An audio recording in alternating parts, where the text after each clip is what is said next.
Так, мінекей мен тоғайдың ең шетіне дейін келдім. Алдында айтатын едім ғой, ауылға кіргенше 22 бұлақ бар деп. Сол мына бұлақтың сулары. Мінекей. Өстіп бүкіл ауылға жеткенше бұлақ өстіп жалғаса береді. Біз мына бұлақтардың үстімен, қырдың үстімен кетеміз. Мінекей. Міне көлік кәне көрініп тұр.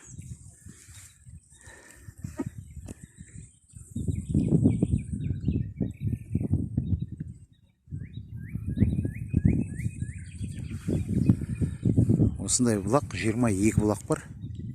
Ауылға жеткенше салдырлап ағып жатады. Керемет. Мына тоғайдың ортасы. Бұрын бала кезімізде осының ішінен жидек теретін едік. Мына жидет ал, арғы жағында бұны мәуе деп атайды.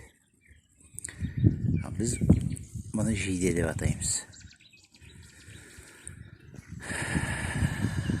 Бұлақтың сулары кей жерлерде қара су болып үлкейеді, кей жерлерде осындай кішкентай болып қалады. Жем өзені мына тоғайдың арғы жағында. Шамамен бір 100-150 метрдей жерде арғы жағында Жем өзені бар.